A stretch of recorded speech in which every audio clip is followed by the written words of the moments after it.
नमस्कार। आज के इस विजुअल विश्लेषण में आपका स्वागत है। आज हम एक बहुत ही दिलचस्प टॉपिक पर बात करने वाले हैं, हिंदू पंचांग का वो रहस्यमय समय जिसे हम अधिक मास कहते हैं। आप जानते हैं, हम अक्सर सोचते हैं कि समय बस कैलेंडर में लिखी कुछ तारीखें हैं, राइट? लेकिन हमारी प्राचीन भारतीय परंपराओं में समय दरअसल ब्रह्मांड और हमारी अपनी चेतना के बीच के बैलेंस का प्रतीक है। तो आज हम इसी गुत्थी को सुलझाएंगे कि आखिर ये अतिरिक्त महीना, ये एक्स्ट्रा मंथ बीच में कहां से टपक पड़ता है और कैसे एक सिंपल सा मैथमेटिकल करेक्शन एक बहुत ही पवित्र आध्यात्मिक मौके में बदल जाता है। चलिए शुरू करते हैं। तो जल्दी से देख लेते हैं कि आज के इस विश्लेषण में हम क्या-क्या कवर करने वाले हैं। पहले हम समझेंगे कि अधिक मास क्या है, फिर इसके पीछे की कमाल की एस्ट्रोनॉमी यानी विज्ञान को देखेंगे। उसके बाद मल मास के पुरुषोत्तम मास बनने की वो खूबसूरत पौराणिक कथा जानेंगे। फिर बात करेंगे कि इस दौरान क्या करना चाहिए और क्या नहीं, और अंत में इसके गहरे आध्यात्मिक संदेश को समझेंगे। तो चलिए सीधे अपने पहले पॉइंट पर आते हैं। आखिर ये अधिक मास है क्या? अब देखिए, इसे समझने के लिए थोड़ा सा गणित समझना होगा। हमारा जो हिंदू पंचांग है ना, वो मेनली चंद्रमा की चाल पर चलता है। एक चंद्रवर्ष में करीब 354 दिन होते हैं। लेकिन दूसरी तरफ हमारा जो सौर वर्ष है, यानी पृथ्वी जो सूर्य का चक्कर लगाती है, उसमें लगभग 365 दिन होते हैं। अब आप इन दोनों को साथ रखकर देखिए, तुरंत एक गैप नजर आने लगता है ना। और ये गैप कोई छोटा मोटा नहीं है, ये पूरे 11 दिनों का अंतर है। मतलब हर साल चंद्रवर्ष और सौर वर्ष के बीच 11 दिन का फासला बन जाता है।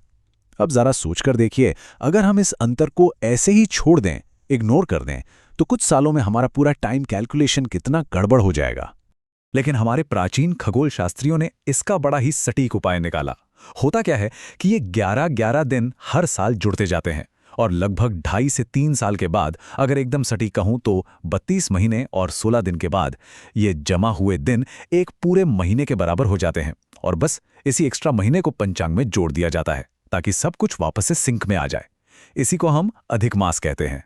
अब आते हैं इसके दूसरे पहलू पर, यानी इसका वैज्ञानिक और खगोलीय आधार क्या है। आप इसे हमारे आज के लीप ईयर का एक बहुत ही एडवांस्ड और प्राचीन वर्जन मान सकते हैं। सोचिए, अगर हम इस एक्स्ट्रा महीने को ऐड नहीं करते तो क्या होता? हमारे सारे त्योहार धीरे धीरे गलत मौसमों में शिफ्ट होने लगते।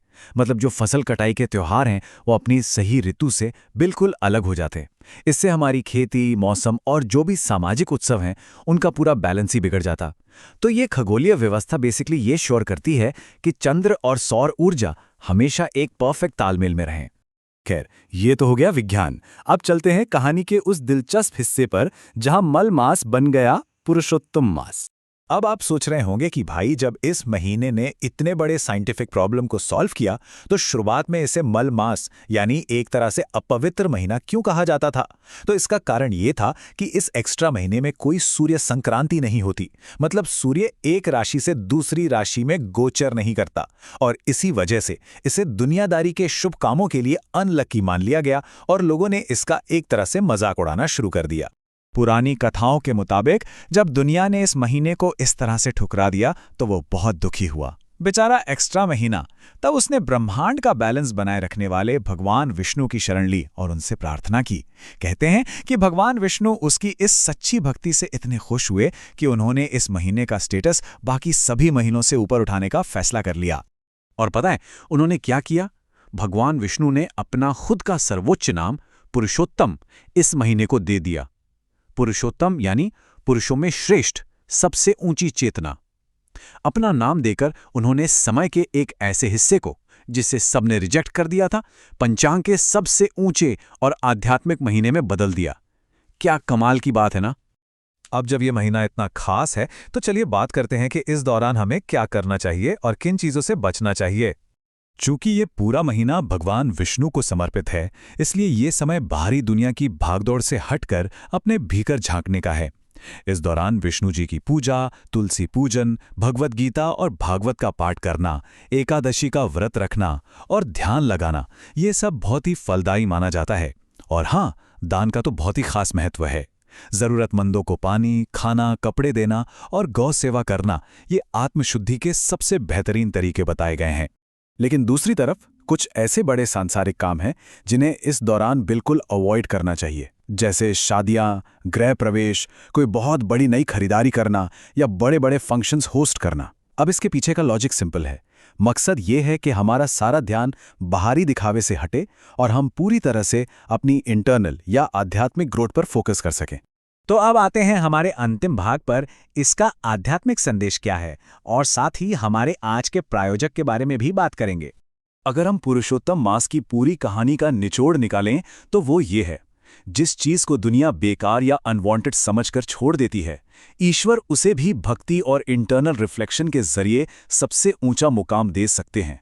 ये हमें याद दिलाता है कि लाइफ में कभी-कभी जब हमें लगता है कि सब कुछ आउट ऑफ बैलेंस है या हम खुद को अकेला महसूस करते हैं, तब भी गहरी साधना और अनुशासन से सब कुछ वापस पटरी पर लाया जा सकता है। वैसे प्राचीन ज्ञान और खगोल विज्ञान की इन अद्भुत गहराइयों को आज हमारे सामने लाने का श्रेय जाता है श्री गणपत व्यास जी को।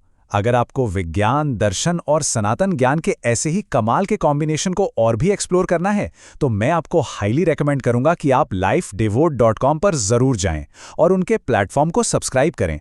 वहां आपको बहुत कुछ नया और शानदार सीखने को मिलेगा।